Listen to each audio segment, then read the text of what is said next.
Let's check it out. Oh boy. Whoa, this looks so good. I am a total sucker for that melty, gooey, bubbly lasagna, but it's a project to make and it's best saved for a Sunday afternoon. Well, today I'm gonna be making a skillet lasagna, and it takes all the same ingredients and components of a regular lasagna, but only cooks in one skillet. No layering or parboiling or pre-cooking necessary. I'm gonna start by building our sauce. So I have 1 onion here that I'm going to mince. And to do that, I'm just going to slice off the top and the root end. And that way I have a nice flat surface to work with at this stage. So now I'm going to cut the onion in half and just peel back that outer layer of skin. All right, so now I have the flat side, the cut side of our halved onion. I'm just going to run my knife a few times parallel to the board and parallel to my hand because we are chopping it fine. And then I'm going to run my knife the other way, quite a few cuts, and then just run your knife through the onion. And once I get to the point where I feel like it's getting a little hard to cut, I just turn it right down on its side so it has a wider flat surface there. Make a few more cuts if necessary, but there are already some there. And then all that's left is just the root end. And if you want to just ensure that everything is finely chopped or minced, as I said, you can just take your knife and go right through it one more time. Whew, those are some pungent onions today. In the meantime, before I do the other half of the onion, I'm just going to preheat a tablespoon of extra virgin olive oil. And I'm just going to heat that over medium heat until it's shimmering. All right. And just repeat with the remaining half. So it may look like a lot of onions at this stage. It's going to kind of like melt and really meld really well into the sauce and then finally into our lasagna. So just using my knife, I'm going to have it help me bring the onions right into the skillet. You can also use a bench scraper if you have one. Whew. And I'm also going to add a little bit of salt to the skillet. I need a half a teaspoon. The salt's going to help to, start to season the onions, but it's also going to help to draw out some of that moisture. So I'm going to let this go for about 5 minutes. And in the meantime, I'm going to prep some garlic. I'm going to mince 3 cloves of garlic. I just put my knife on just to pound it, just to kind of loosen the paper from the garlic clove. I find it to be a little bit easier to do so that way. And then my trusty garlic press. I love to use this especially when mincing garlic because it's going to ensure that everything's going to be the same size. Like you see these little dots right there. That's going to be the actual size of the garlic pieces once they're minced. All right, just make sure all the garlic is off there. Okay, you can see the onions are beginning to brown. It's been about 5 minutes. So you just check those out right there. Looks great. So now I'm going to add the garlic. Again, that's 3 cloves of minced garlic.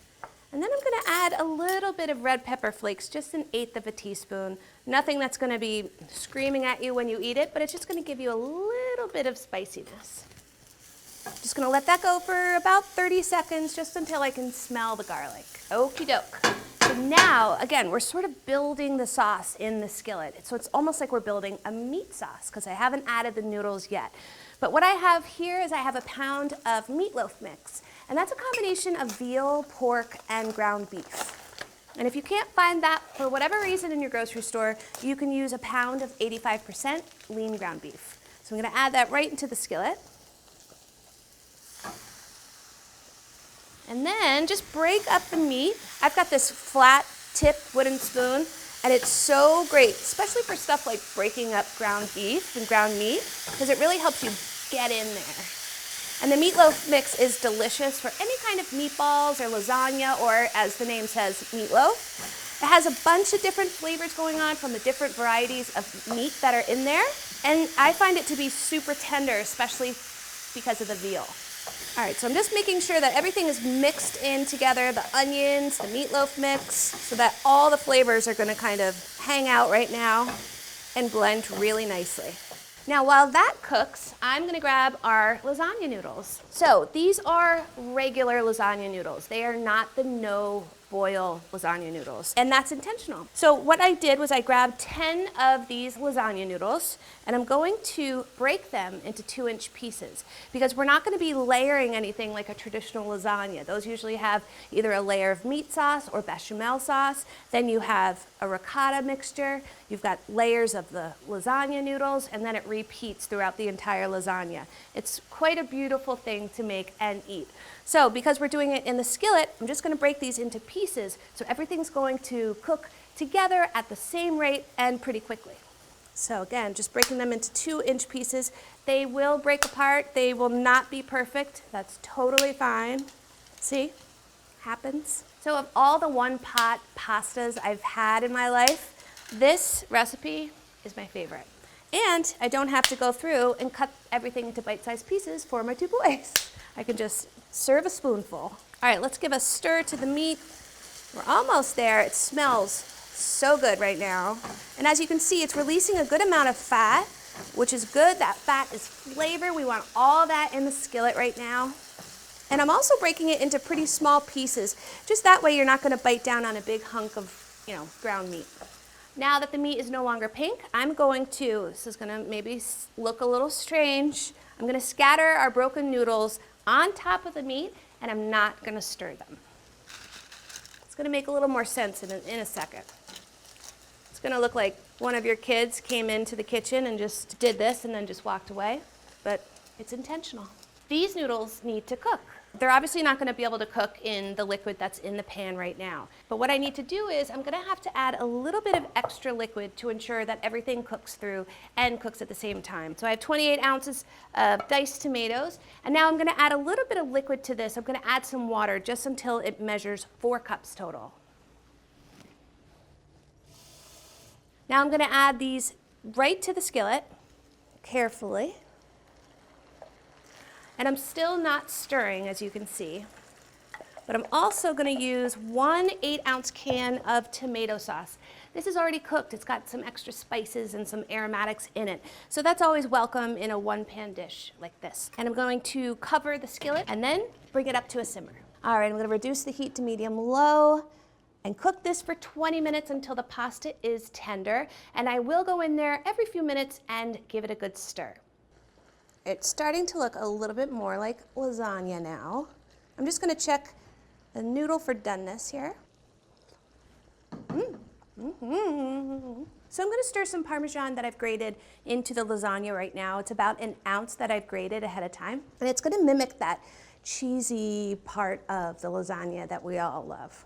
I'm gonna save a couple tablespoons just to sprinkle on the top after. Oh man, it smells heavenly.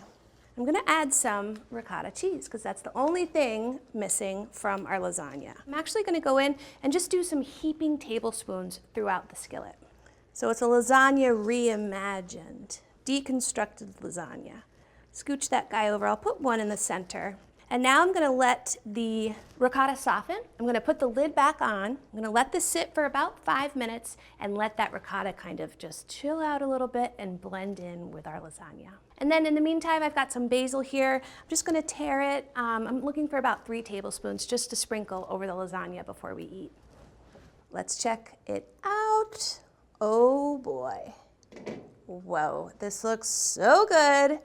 I'm just gonna sprinkle a couple more tablespoons of the grated Parmesan on here. Oh my gosh. So I hope you trusted me throughout that whole process because I know it definitely is unconventional. It looked maybe a little strange the way the recipe comes together, but as you can see, it's beautiful. It's one pan, and I know it's gonna be delicious. I'm gonna sprinkle a little bit of that torn basil on top, and you have every single element, every component of traditional lasagna in this skillet. So I'm gonna go in for a little bite, just because I should. By little bite, I mean huge bite.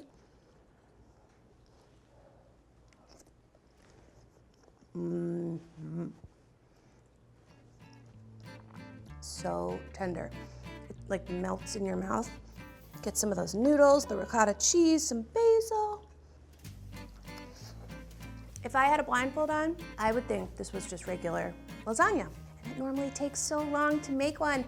And I was able to make this in one skillet, and it just took a little bit of time. I really want you to make this. It is so delicious. You now have a go-to weeknight recipe for skillet lasagna.